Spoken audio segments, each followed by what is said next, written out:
नमस्कार मित्रों, मैं पैरामीटर ऑफ लॉ के इस एपिसोड में आपका स्वागत करता हूं।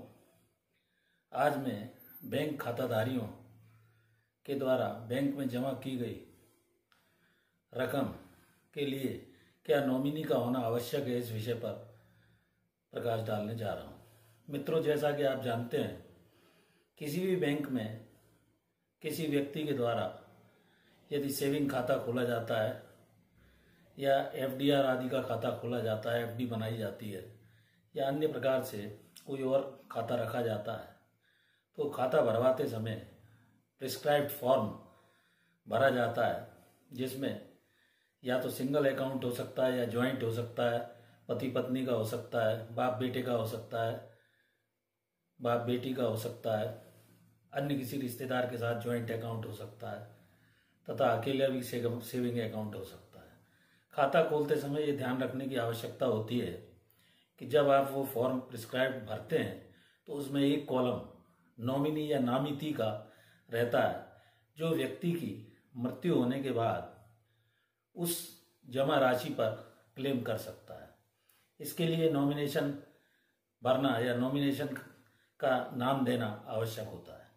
और जॉइंट खाते में भी आप किसी का नाम जॉइंट नॉमिनी के रूप में न रखते हुए सिंगल नॉमिनी कोई भी आदमी हो सकता है, बच्चा हो सकता है, नाबालिग है तो उसका कोई नेचुरल गार्जियन का डिटेल देना होगा, नाबालिग भी नॉमिनी हो सकता है। तो ये एक सेफेस्ट वे है, सुरक्षात्मक ढंग से आपका पैसा बाद में न डूबे, क्योंकि किसी भी व्यक्ति की कभी भी मृत्यु हो जाने के उपरांत काफ़ी समस्याएं उत्पन्न होती हैं।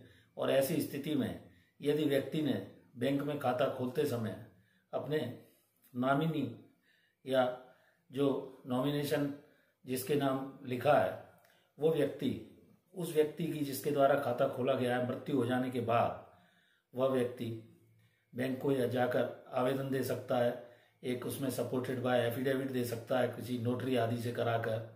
और नॉमिनी का नाम यदि उल्लेखित है तो बैंक उससे पूछताछ करने के बाद और डेथ सर्टिफिकेट आदि उस मृतक का पेश करने के बाद उस सारी राशि को आसानी से निकाल सकता है।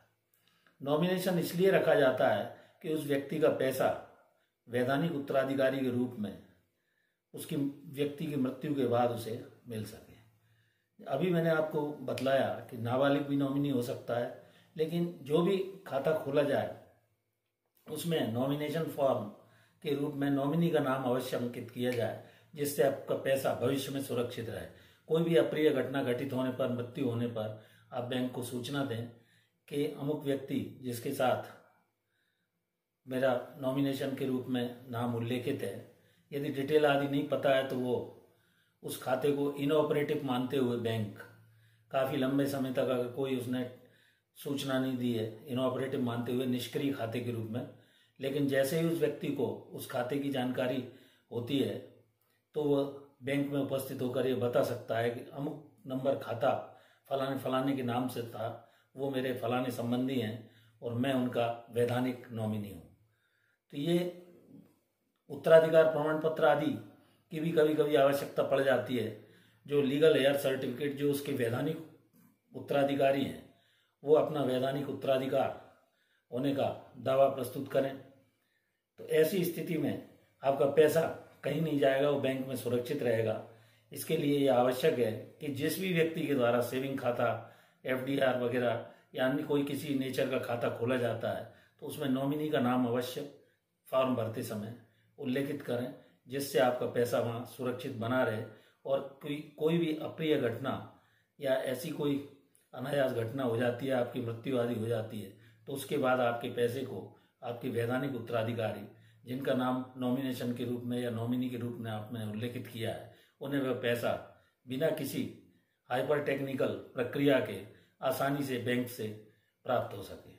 तो मैंने ये आपको बैंक खाताधारियों के नॉमिनेशन के संबंध में साधारण भाषा में जानकारी दी। आशा करता हूँ कि मेरा यह वीडियो आपको अच्छा लगा होगा। यदि मेरा यह चैनल आपके द्वारा अभी तक सब्सक्राइब नहीं किया गया है तो मैं निवेदन करता हूं कि आप पैरामीटर ऑफ लॉ के इस चैनल को प्लीज़ सब्सक्राइब करें। मैं समय समय पर आपका मित्र अशोक शर्मा, रिटायर्ड न्यायाधीश, अनेक विधिक बिंदुओं पर कानूनी राय समय समय पर देता आ रहा हूं और भविष्य में देता रहूंगा। धन्यवाद। आप इस वीडियो को यदि अच्छा समझें और उचित समझें तो अपने मित्रों को, अपने दोस्तों को लाइक शेयर करें। नमस्कार।